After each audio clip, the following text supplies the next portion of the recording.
பீகாரில் இன்னும் சில மாதங்களில் தேர்தல் நடக்க போகுதுங்க. அந்த தேர்தலில் வெற்றி பெறணுங்கிறதுக்காக மோடி மஸ்தான் வேலைகள் இப்போவே ஆரம்பிச்சிருச்சு. அதற்கான ஒரு சின்ன எக்ஸாம்பிள் தான் இந்தியன் முஜாஹிதீன் அப்படிங்கிற பேரில் ஒரு ஹிந்து பிடிபட்டிருக்கிறான். இந்த இந்தியன் முஜாஹிதீன் யார் ஏற்படுத்தப்பட்டது, யாரால் ஏற்படுத்தப்பட்டது அப்படிங்கிறதெல்லாம் முன்னாடியே ஒரு 10 வருஷம் முன்னாடியே செய்திகள்லாம் வந்துருச்சு. இப்போ அதே மாதிரி ஒரு தீவிரவாதி அகப்பட்டிருக்கிறான். அவனை அந்த செய்தியை டைம்ஸ் ஆஃப் இந்தியா விவரமாக கொடுத்துருக்குது. 5 நாட்கள் முன்னாடி நடந்தது. ஆனால் நம்ம செய்திகள் அதாவது எந்த ஒரு சேனல்களையும் இந்த செய்தி வரல. அந்த செய்தி அப்படியே படிக்கிறேன் பாருங்கள். பாட்னா வைசாலி மாவட்டத்தில் உள்ள சிசோனி பிரபோதியைச் சேர்ந்த சிவம் சர்மா என்ற சிவம்குமார் என்பவர் வெள்ளிக்கிழமை மாலை பாட்னாவில் உள்ள ஜெயபிரகாஷ் நாராயண சர்வதேச விமான நிலையத்தில் சந்தேகத்திற்கிடமான முறையில் நடந்து கொண்டிருந்ததை கண்ட பின்னர் போலீசார் கைது செய்யப்பட்டார். ஒரு இரகசிய தகவலின் பேரில் அதிகாரிகள் அவரை கைது செய்து உள்துறை அமைச்சகம் தொடர்பான இராணுவ அடையாள அட்டையை மீட்டனர். அது பின்னர் போலியானது என சரிபார்க்கப்பட்டது. அடுத்த சோதனையில் மோதிரத்துடன் கூடிய மோட்டார் சைக்கிள், சாவி, ஒரு இராணுவ பச்சை பை, ஒரு சிறிய மருத்துவ பை, 2 செல்போன்கள், மற்றொரு போலி இந்திய ஆயுதப்படை அடையாள அட்டை மற்றும் பல ஐஇடி கூறுகளின் புகைப்படத்துடன் கூடிய பல கூடுதல் பொருட்கள் கண்டுபிடிக்கப்பட்டன. இது மட்டுமல்லங்க, இந்தியன் முஜாஹிதீன் ஜம்மு காஷ்மீர் உட்பட பல்வேறு அமைப்புகளின் பெயர்களில் வழங்கப்பட்டதாக கூறப்படும் போலி அடையாள அட்டையையும் ஒரு மோட்டார் சைக்கிளையும் போலீஸார் மீட்டனர். அவனை பிடிச்சு அதுக்கு பிறகு அவனோட இருப்பிடத்தெல்லாம் போய் எல்லாம் செக் பண்ணப்போ இந்தியன் முஜாஹிதீனுடைய அடையாள அட்டை, பிறகு ஜம்மு காஷ்மீர் உட்பட பல்வேறு அமைப்புகள் சேர்ந்தது, ஒரு மோட்டார் சைக்கிளையும் போலீஸார் மீட்டிருக்கிறாங்க. மீட்கப்பட்ட மொபைல் ஃபோனில் பாகிஸ்தான் கொடிகளை வைத்திருக்கும் நபர்களை சித்தரிக்கும் பல புகைப்படங்கள் காணப்பட்டன. கவனிச்சிங்களா? ஏதாவது தீவிரவாத செயலை செய்ய வேண்டியது பாகிஸ்தான் கொடியோடு அவனை காமிக்க வேண்டியது மீடியாக்களுக்கு, பாகிஸ்தானில் இந்த தீவிரவாதிவன் அப்படின்னு சொல்லி ஒரு போலி இதை பண்ணி முஸ்லீம்களை அதுக்கு எகென்ஸ்டாக மாற்ற வேண்டியது. இந்துக்களுக்கு எகென்ஸ்டாக முஸ்லீம்கள் இருக்கிறாங்க அப்படிங்கிற ஒரு மாயை ஏற்படுத்த வேண்டியது. இதுதான் அதோடைய இதே மாதிரி நிறைய நடந்திருக்கு. ஏற்கனவே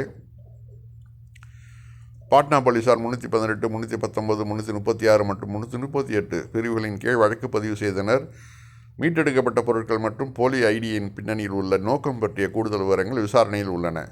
விமான நிலையத்தில் சாத்தியமான பாதுகாப்பு அச்சுறுத்தல்களையும் போலீஸார் விசாரித்து வருகின்றனர் என்று அதிகாரப்பூர்வ அறிக்கையில் தெரிவிக்கப்பட்டுள்ளது. இவனை ஒழுங்காக விசாரித்தாக்க உண்மைகள்லாம் வெளிவரும்.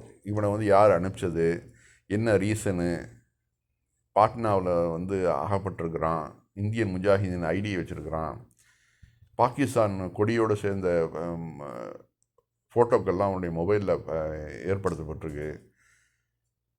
இப்போ எலெக்ஷன் நடக்குது, அங்கே ஏதாவது குண்டு வெடிப்பு, இதெல்லாம் பிளானிங் இருக்கலாம். இதெல்லாம் விசாரணைகள் தெரிய வரணும். ஆனால் உண்மையாக விசாரணை நடைபெற்றால், அதாவது மோடியுடைய ஆட்சி நடந்துகிட்ருக்குது, அங்கே இப்போ நிதிஷ்குமாருடைய ஆட்சி நடந்துகிட்ருக்குது, எந்த அளவில் விசாரணை நடைபெறும் அப்படின்னு நமக்கு தெரியும். ஏன்னா ஒரு ஹிந்து பிடிபட்டுருக்கிறான். இந்த ஹிந்துவை அனுப்பிச்சது யார், எந்த இயக்கம் அனுப்பிச்சது, இவனுடைய நோக்கம் என்ன, எங்கெங்கெல்லாம், அதாவது இந்த மாதிரி குண்டுகளை வச்சு அப்பாவி மக்கள் இறக்க வேண்டியது, அந்த அனுதாபத்தை வச்சு உடனே இந்துக்களுடைய கோபம் எல்லாம் திரும்ப தெரியுங்களா, அதை வச்சு எலெக்ஷனில் ஜெயிச்சிட வேண்டியது. இதுதான் வழியாக இவங்க இவங்க பண்ணிகிட்டு இருக்கிற வேலை. அதை இப்போ மக்கள் பயங்கரமாக கோச்சு போயிருக்கிறாங்க. எல்லாம் பிஜேபிக்கு எகென்ஸ்டாக, அதாவது இந்த ராகுல் காந்தி நடத்தின அந்த திருட்டுத்தனம், வாக்கு பதிவு திருட்டுத்தனம், இதெல்லாத்தையும் அம்பலப்படுத்தினதுனால மக்கள் மிகவும் கோபத்தில் இருக்கிறாங்க. உளவுத்துறை ரிப்போர்ட் படி பிஜேபி அங்கே வர்றதுக்கு வாய்ப்பே இல்லை அப்படின்னு சொல்லியாச்சு. ஆக இவங்க கடைசியாக எடுத்திருக்கிற அஸ்திரம் என்னன்னாக்க இதுதான். இந்தியன் முஜாஹிதீன் ஏற்கனவே பல மாலைகான் குண்டு வெடிப்புலேருந்து, மக்கா மசூதி குண்டு வெடிப்புலேருந்து பழைய ஹிஸ்ட்ரியெல்லாம் எடுத்து பார்த்திங்கன்னா தெரியும். எல்லாம் காரணம் இந்தியன் முஜாஹிதீன். முதல்ல ஒரு 10 முஸ்லீம்களை கைது பண்ணுவாங்க, இவெல்லாம் இந்தியன் முஜாஹிதீன் சொல்லிட்டு. கடைசியில் ஹேமந்த் கர்கரே உள்ளே பூந்து எல்லாரையும் பிடிச்சு விசாரித்தா கடைசியில் மாட்டினது எல்லாம் அசீமானந்தா, பிரக்யா சிங் தாகூர், கர்னல் புரோஹிது, இப்படி வரிசையாக எல்லாம் பிராமணர்கள் தான் மாட்டினது. முஸ்லீம்களை முதல்ல கைது பண்ணி அவர்களை 10 வருஷம் 15 வருஷம் ஜெயிலில் இருந்து கடைசியில் விசாரணைகள்லாம் முடிஞ்சது பிறகு அவர்களெல்லாம் வெளியில் விடப்பட்டார்கள். இதில் கைது பண்ணப்பட்டது அசீமானந்தா, கர்னல் புரோஹிது, அதே மாதிரி இந்த பிரக்யா சிங் தாகூர்.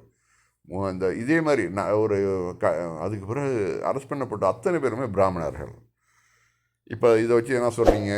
இப்போ இந்த பாட்னாவில் கைது பண்ணப்பட்டவன், அவனுடைய பேர் ஒரு முகமதுண்டோ அகமதுண்டோ இல்லை பிலால்ண்டோ ஏதாவது ஒரு முஸ்லீம் பேரில் இருந்துச்சுன்னு வச்சுங்களேன், ஒட்டுமொத்த இந்திய ஊடகங்களும் அப்படியே பிளான் பண்ணி அதை முஸ்லீம்களுக்கு எதிராக திசை திருப்புறதுல எல்லாம் ஒரு லைனில் நின்றுருப்பாங்க.